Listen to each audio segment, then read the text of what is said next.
student, good morning. Yesterday we learnt about dichotomous experiment, binomial distribution, symmetrical binomial distribution. Now we are going to start our sum. Exercise 2.2, sum number 1. It is related to binomial random variable, binomial probability distribution, Bernoulli trials. So let us start our sum. Exercise 2.2, sum number 1. For a symmetrical binomial distribution with n is equal to 8, find p bracket में x less than or equal to 1. Right? This is our question. For a symmetrical binomial distribution. So student listen it carefully. जब भी हमें question में symmetrical binomial distribution दिया गया हो तब हमें P and Q फाइंड करना होगा. P is for success and Q is for failure. Understand? तो जब भी हमको सिमेट्रिकल बाइनोमियल डिस्ट्रीब्यूशन कहा गया हो तब हमारा P का वैल्यू हाफ होगा और Q का वैल्यू भी हाफ होगा. जब भी ये क्वेश्चन में ये सेंटेंस लिखा गया हो सिमेट्रिकल बाइनोमियल डिस्ट्रीब्यूशन तब हमारा P और Q दोनों का वैल्यू सेम होगा, दोनों का वैल्यू हाफ होगा. Understand? So let us start our sum. सबसे पहले हम लोग यहाँ पे लिखते हैं here it is given that binomial distribution is symmetric. ये बाइनोमियल डिस्ट्रीब्यूशन कैसा है? सिमेट्रिक है. सो जब भी ये सेंटेंस दिया गया हो binomial distribution is symmetric distribution then P is equal to Q is equal to half हो जाएगा. अंडरस्टैंड? यानी P का वैल्यू भी हाफ रहेगा और Q का वैल्यू भी हाफ रहेगा. और n इज इक्वल टू 8 तो हमें क्वेश्चन में दिया गया है. Now next putting n is equal to 8, P is equal to 1/2 and Q is equal to 1/2 in our formula for binomial distribution का formula है P of x is equal to NCX P raised to x Q raised to n minus x. So this is our formula, right? अब हमें question में क्या दिया गया है? तो क्वेश्चन में दिया गया है P ब्रैकेट में x लेस देन और इक्वल टू 1. इसका मतलब है 1 से कम. अंडरस्टैंड? और 1 भी इंक्लूडेड होगा. सो हमारा P ऑफ x का वैल्यू कितना आएगा? x इज इक्वल टू 1 से कम यानी 0 and 1. Understand? Because 1 is the last. So x is equal to 0 and 1. तो what we have to find here? So we have to find here P of 0 plus P of 1. Understand? ये दोनों हमने find करने हैं. अब ये जो formula है यहाँ पे x की जगह पे एक बार 0 रखना है, उस हिसाब से ये इक्वेशन सॉल्व करना है. देन आफ्टर x की जगह पे 1 रखना है, फिर इसके इक्वेशन को सॉल्व करना है, फिर इन दोनों का आंसर हमें क्या कर देना है? प्लस कर देना है. Understand? So let us start.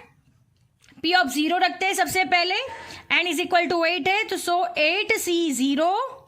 P is equal to 1/2 तो 1/2 रेस टू x है तो x इज इक्वल टू 0 आपने अज्यूम किया है तो रेस टू 0 आएगा.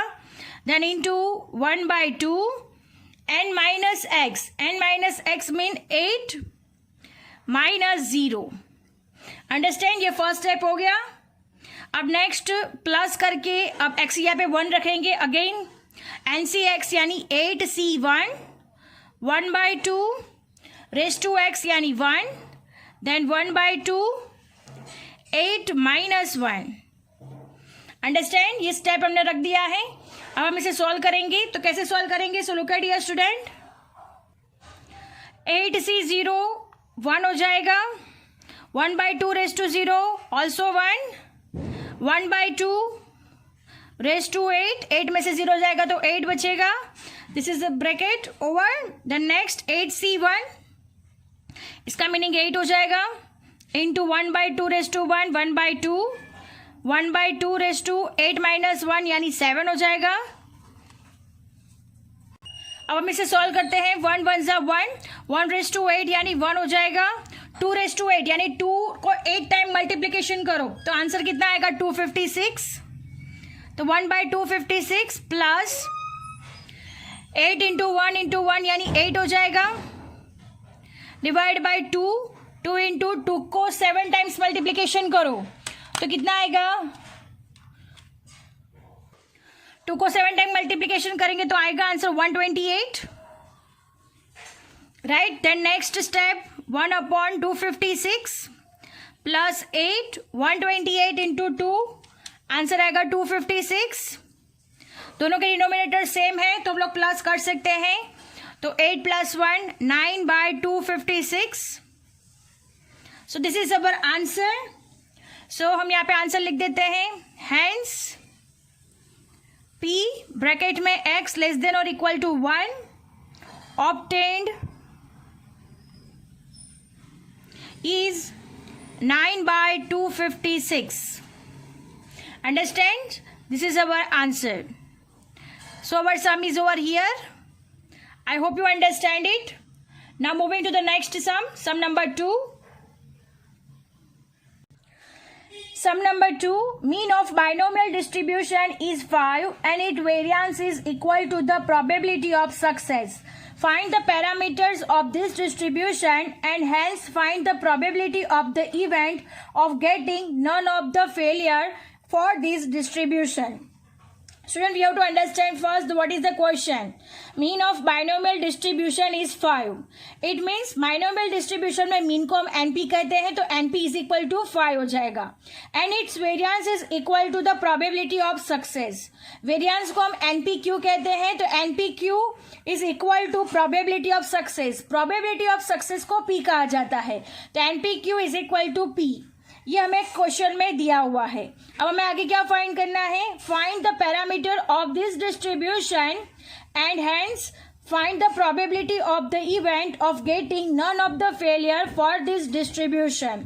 इसका मीनिंग ये है कि हमें यहाँ पे n फाइंड करना है और n फाइंड करने के बाद q फाइंड करना होगा और फिर लास्ट में हमें x is equal to none of the failures यानी ऑल आर सक्सेस, यानी जितने भी हमारे n मिलेंगे वो सबके सब कैसे है, सक्सेसफुल है। तो n इज इक्वल टू 6 रख के हमें ये सम सॉल्व करना होगा। So let us start our sum. सबसे पहले हम ये जो दिया गया है उसको लिख लेते हैं, उस पर से हम लोग q फाइंड करेंगे, n फाइंड करेंगे, then after the probability of event that getting none of the failure for this distribution ये फाइंड किया जाएगा। So let us start our sum. So student look at here, यहाँ पे जो दिया गया है उस तरीके से here mean NP is equal to 5। ये सब कल ही हम डाइकोटोमस और प्रॉपर्टीज ऑफ बाइनोमियल डिस्ट्रीब्यूशन जब हम सीखे थे तभी हम सीख चुके हैं कि mean NP is equal to 5 and variance NPQ is equal to P, यानी NP variance is equal to success यानी P are given, right. Then putting NP is equal to 5 in NPQ is equal to P, यानी यहाँ पे जो NP है उसकी जगह पे हम लोग 5 रख देते हैं। अंडरस्टैंड, 5 NP की जगह पे रख देते हैं तो क्या होगा, लेट अस सी। तो NPQ is equal to probability of success, ये हमें क्वेश्चन में दिया गया है। अब NP इज इक्वल टू 5 दिया गया है तो यहाँ पे 5 रख देते हैं, 5Q हो जाएगा इज इक्वल टू P। अब हमें मालूम है कि Q कैसे फाइंड करते हैं, तो Q का फॉर्मूला है 1 - P। तो यहाँ पे हम 5 ब्रैकेट में 1 - P रख देते हैं क्योंकि Q फाइंड करने के लिए का फॉर्मूला है 1 - P, जो कि हम यहाँ पे रखते हैं तो 1 - P हो जाएगा is equal to P। Now next step होगा 5 को मल्टीप्लीकेशन कर देते हैं तो 5 1 = 5 minus 5P is equal to P हो जाएगा। अब minus 5P is equal to के इस साइड है, माइनस में है तो उस साइड पे चला जाएगा तो प्लस हो जाएगा।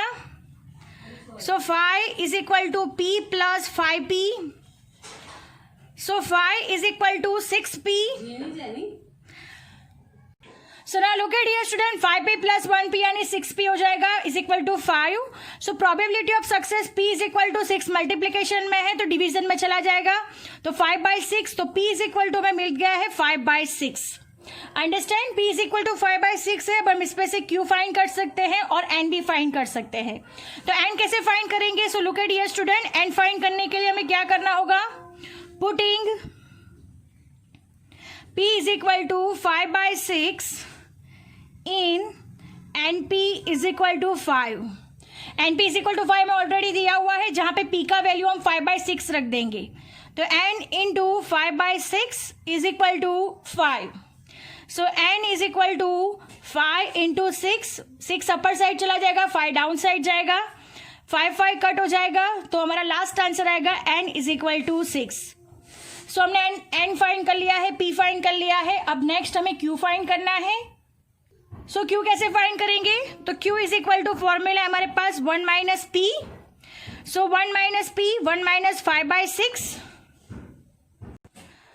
1 माइनस 5/6, 6 एलसीएम लेंगे तो 6 में से 5 जाएगा तो 1/6 आएगा, तो q इज इक्वल टू हो जाएगा 1/6.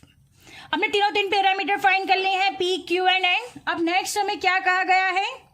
x is equal to none of the failure, none of the failures.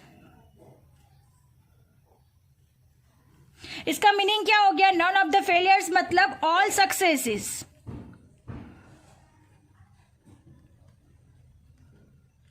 Right, none of the failure मतलब ऑल सक्सेसेस, यानी n इज इक्वल टू 6 है, और 6 और 6 कैसे होंगे? सक्सेसफुल होंगे, तो x इज इक्वल टू क्या हो जाएगा? 6 हो जाएगा. Understand, n is equal to भी क्या है हमारे पास? 6 है, 6 में से 6 और 6 कैसे होने चाहिए? सक्सेसेस, बिकॉज यहाँ पे लिखा हुआ है नन ऑफ द फेलियर, इसका मीनिंग है all successes. So x is equal to 6, n is equal to 6, then p is equal to 5/6, q is equal to 1/6. ये सारे पैरामीटर्स हमने फाइंड कर लिए हैं. अब हम उसका फॉर्मूला रखेंगे, p of x is equal to NCX p of x q and minus x. This is our formula. So 6 n is equal to 6 है, और c और x इज इक्वल टू भी 6 है, because all are success. 6 is 6, then p is equal to 5/6, x is equal to हमारे पास 6, then q is equal to 1/6, and minus x, it means 6 minus 6. Now 6 is 6, it means 1. 5 raised to 6, इसका answer आएगा 1 5 6 2 5, और 6 raised to 6, 6 को 6 time multiplication करें तो answer आएगा 4 6 6 5 6, और मल्टीप्लाई बाय 1/6, 6 में से 6 है तो 0 आएगा, तो इसका आंसर ऐसे होगा 1/6 raise to 0, 1/6 raise to 0, it means 1. So हमारा आंसर होगा 15625 डिवाइड बाय 46656. अंडरस्टैंड, तो दिस इज अवर आंसर. तो अब हमें आंसर को लिख देते हैं. Hence the probability of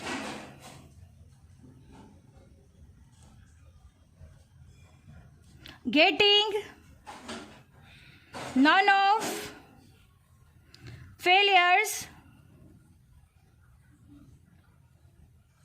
for the given distribution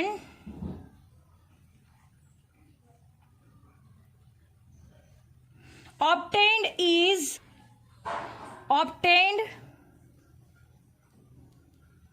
is जो हमारा आंसर आया है कितना आया है? 15625.